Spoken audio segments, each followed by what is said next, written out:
بابا کے بعد 35 سال زندہ رہا، روتا رہا، اتنا رویا کسی نے آ کر کہا روایت کے جملے، فرزند رسول اگر آپ اتنا روئیں گے تو ہمیں خطرہ ہے کہیں آپ کی جان نہ چلی جائے۔ کہا بتاؤ میں کیا کروں؟ جب مجھے کربلا میں لاشیں یاد آتے ہیں تو آنسو بہنے لگتے۔ بعض روایتوں میں رو کر کہتے تھے میرے ساتھ انصاف کرو، یعقوب کا ایک بیٹا یوسف گم ہوا تھا، یعقوب نبی تھے، پتا تھا بیٹا زندہ ہے، اتنا روئے کہ نابینا ہو گئے، میرے 18 یوسف میری نگاہوں کے سامنے شہید کر دیے گئے۔ مولا آپ کیوں روتے ہیں؟ کہ میں اس لیے روتا ہوں مجھے شام غریبہ یاد آتی ہے، میری پھپھیاں کبھی ایک خیمے سے دوسرے خیمے،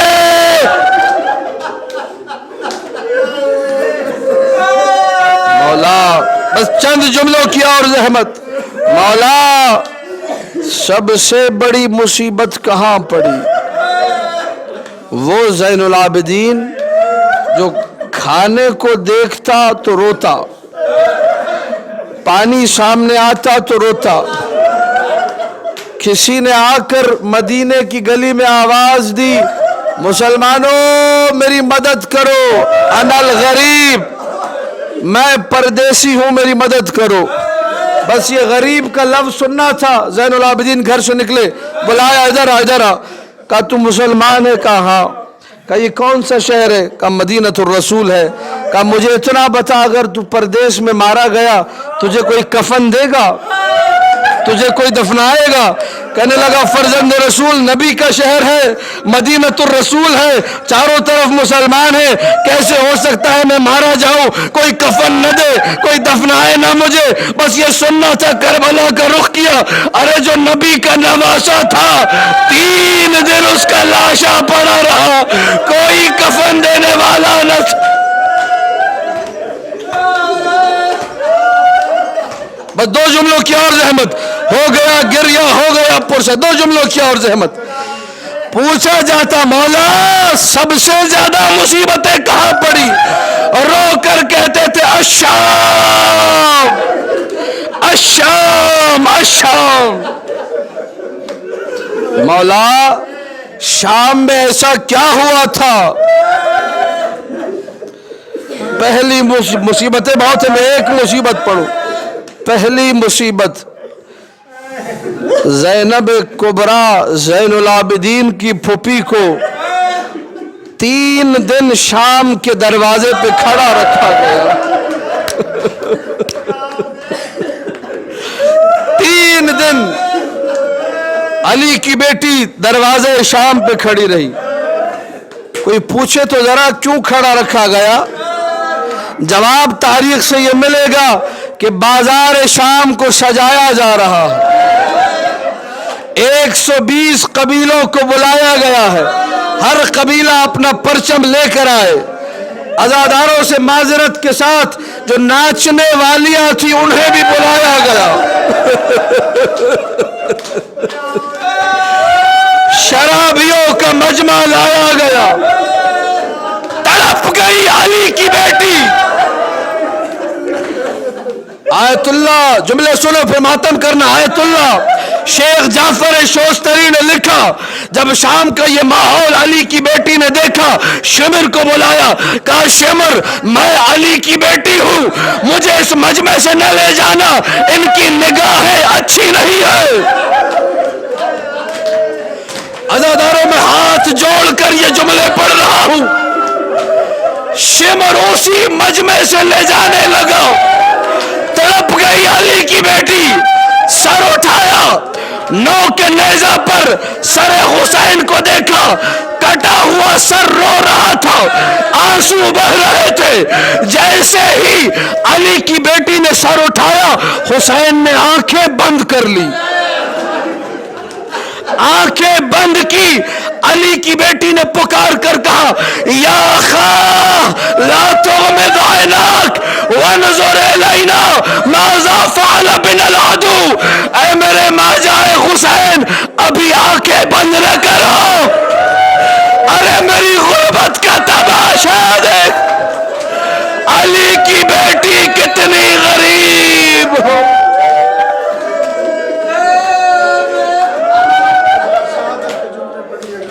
دو جملے اور سنیے، کون زین العابدین جو ساری زندگی روتا رہا؟ شام کے مصائب ایک طرف، مولا فرماتے جب یزید کے دربار میں ہمیں لے جایا گیا، ربطونا بالحبال کالاغنام، ہمیں رسیوں میں ایسے باندھا گیا جیسے بھیڑ بکریوں کو باندھا جاتا ہے۔ ایک سیڑھی اوپر جا رہی تھی، قصر یزید کی طرف ایک سیڑھی جا رہی تھی، جب وہ ظالم ہمیں لے جا رہا تھا اچانک اس لعین نے رسی کو ایسے کھینچا کہ ایک طرف منہ کے بل میں گرا، ایک طرف زینب کبریٰ گری، ایک طرف کتنی مصیبتیں زین العابدین نے یاد کی، جو ساری زندگی بابا کو روتا رہا، نہ جانے یہ گریہ کتنا بڑا جہاد تھا، نہ جانے یہ گریہ کتنا بڑا معرکہ تھا باطل کے خلاف، کہ ولید ابن عبد الملک سے برداشت نہ ہوا، آقا و مولا زین العابدین کو زہر دیا گیا۔ جب دنیا سے جا رہے تھے تڑپتے ہوئے باقر سے کہا، باقر بیٹے میرے بابا نے کربلا میں مجھ سے یہ کہا تھا، یا بنیا اے میرے بیٹے سجاد، کبھی کسی ایسے کے خلاف نہ ہونا جس کا اللہ کے علاوہ کوئی نہ ہو۔ دوسرا جملہ، بیٹے باقر یہ جو میرا ناقہ ہے نا کبھی اسے کوڑا نہ لگانا۔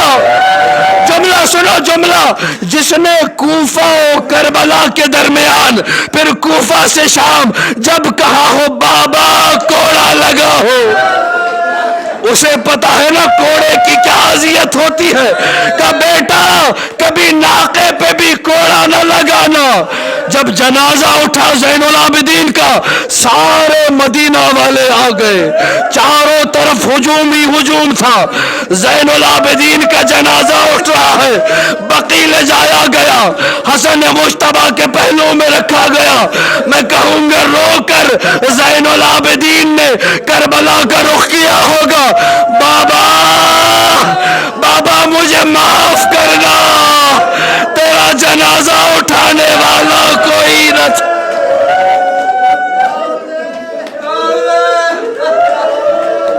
الا لعنت اللہ علی القوم الظالمین وسيعلم الذين ظلموا آل محمد أي منقلب ينقلبون۔ ماتم حسین۔